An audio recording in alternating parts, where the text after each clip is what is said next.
Sveiki visi! Rolandas Špaira šiandien apie kvailius arba tai, ką vadina avinų banda. Jeigu paimsime, apklaustume, Lietuvoje daugumą, ar tiesiog imkim visus, sakykim, teoriškai apklausime, kaip manot, ar daug žmonių pasakys, kad Lietuvoje yra daug kvailių. Ir idiotų, ir tokių ir anokių avinų banda. Ir tikrai didžioji dauguma pasakys taip. Kodėl? Iš tikrųjų, Imkim žmogų, imkim negyvenamą salą. Kaip čia negyvenama sala sąlyginai, sakykim, ten yra, 5 žmonės, tebūnie. Ir jeigu vieno žmogaus nesupranta kiti, kas darosi? Sakykim, vieną tikrai nesupranta, bet vienas, kuris nors nesupranta. Ir tebūnie dauguma aiškina jam, logiškom išvadom aiškina, o jis nesupranta. Ką tie pasakys, kvailys, avinas, asilas ir taip toliau panašiai. Daro ne tą, ką reikia, tai ir viskas. Ir nesvarbu, kad tiesiog jie gali būti iš skirtingų, kaip sakant, pasaulių. Jeigu imam šiuolaikinį žmogus su kompiuteriukais, imam, sakykime, grinai iš kaimo žmogų ir imkim žmogų iš Afrikos. Sakykim, 3 atsirado negyvenamo saloj, tai jie vienas su kitu tikrai, manau, bendros kalbos neras. Vienas, ką žinos, kad reikia eiti ieškoti, valgyti, paarti, pasodinti kažką, jis žiūrės iš tos pusės. Afrikietis žiūrės, kur gal koks bananas kabo ir eiti toliau kažką daryti. Šiuolaikinis kompiuteristas, jis nežinos iš viską daryti. Jam bus žalias miškas, jis net tikriausiai nežinos, ką valgyti reikia. Tai ir čia lygiai tas pats paprasčiausias yra nesusišnekėjimas. Kaip esu sakęs, jeigu į kompiuterį įvesi neteisingus duomenis, vienetukai, nuliukai, ką iki šiol darė pasaulyje, ir daro, aišku, tas gal truko ir tūkstantmečiais pagal viską, tas truko, bet anksčiau ėjo tas labai iš palėtų, o dabar įsibėgėja. Kodėl čia kita tema? Tai ir gaunasi, kad mums pakeitė suvokimą, pakeitė vertybės. Per ką? Bet per paprasčiausius žodžius kalbos. Anksčiau buvo lietuviški žodžiai, dabar visi angliški. Pakeičia suvokimą.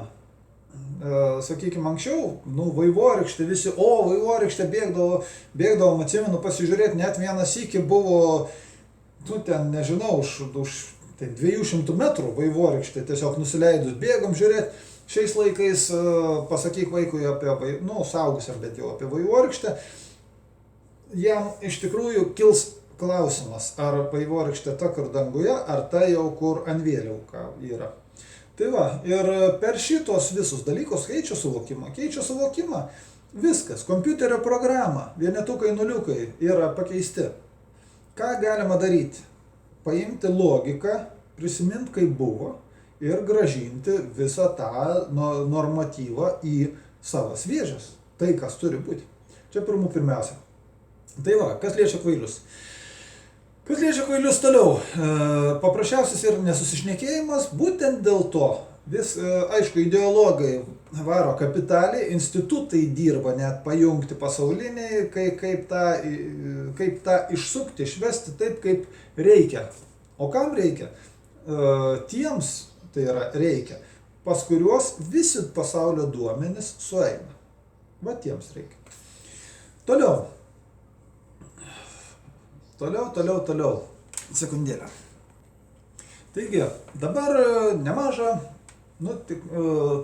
prieš rinkimus prezidentą, tikrai, kad į kas sakytų apie Vaidą Žemaitį Lekstutį. Tikrai jį galima pagirti pirmiausia. Kodėl? Todėl, kai jis mėgino žmonės atvesti protą, kad žiūrėkite, kad mes turim viltį, kad galim kažką keisti.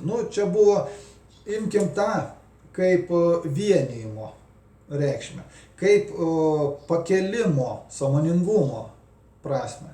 Imkim iš tos pusės.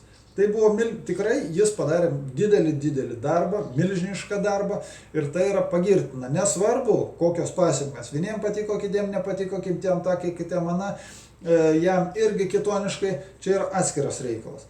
Bet kaip visą tą reikalą žiūriu aš?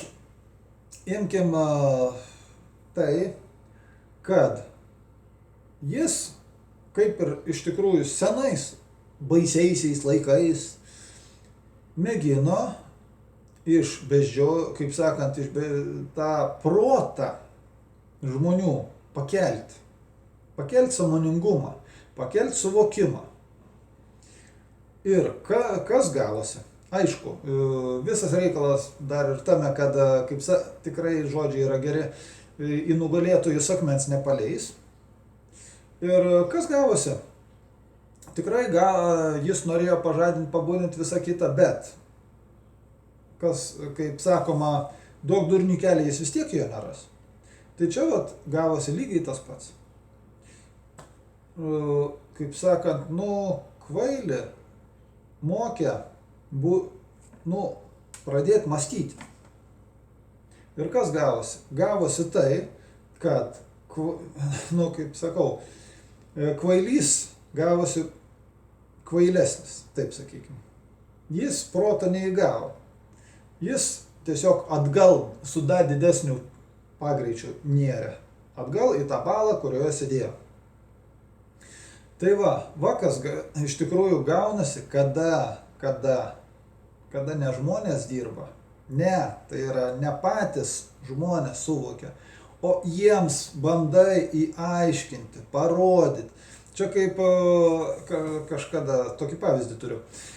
Imkim šunyčius, mažyčius šunyčius. Jie gimsta nepraakę ir tik tai vėliau, jie po kiek laiko, neatsimenu, dienomis, po kažkiek dienų, jie pradeda atmerkti akikes. Tai kas bus, jeigu tai per prievartą bandysit atmerkti akis? Jie cyps, kauks, nes jiems skaudės ir tikrai tai bus blogai. Ir žinoma, kas gaunasi? Gaunasi tai, kad jų mama, kalė ar vilkė ar kažkas tikrai išgirdusi cypimą atvarys ginti mažylių. Ir žinoma, visokios pasiekmes gali būti. Tai lygiai čia tas pats gavosi ir čia. Buvo persistengta. Ir tie šuniukai, jie pabandė pamerkti, atsimerkti, dar kažką. Ir sistema padarė savo, ta vilkė, kaip sakant, atvarė, padarė tvarką ir baigėsi. Tai ir čia mano moralas vienintelis, kaip sakant, yra tas, kad neverta kvailių budinti. Jeigu žmogus bunda, jis turi pradėti užduoti klausimus. Kaip esu sakęs ne kartą, jeigu tai yra patarimą gali duoti tam, kas klausia arba klauso, tada galima duoti. Ir tai čia kaip išbadėjusiam. Jeigu išbadėjusiam žmogui staigiai tu prikrauk ten ir sriubų ir to, tu jam nesukiši. Dėl to, kad visas žarnynas susitraukęs, skrandis susitraukęs, viskas. Jis tiesiog persivalgys net nuo lašo. Todėl jiem turi duoti po kruopelytę. Vienas iki, kitas iki paklaus gerai, kitas iki paklaus dar gali duoti. Aišku, jau gausis, kadangi masto, tai kažkur gali, kaip sakant, jis gali tą laivą savo mąstysenos pasukti ar ten ir žiūrėti, kas gaunasi. Va čia iš tikrųjų buvo didžiausia klaida, kurią mačiau. Aišku, čia net, kaip sakant, teisti niekas nieko nesiruošia, aš taip pat, nes kiekvieno gyvenim savo reikalas, tikrai pastangos turi būti vertinamas šiame pasaulyje. Nesvarbu kokios jos, jeigu žmogus elgiasi teisingai, jį reikia paremti, pagirti, net už pastangas. Tai tiek šiam kartui tokių filosofinių pasamprotavimų į jūsų pusę.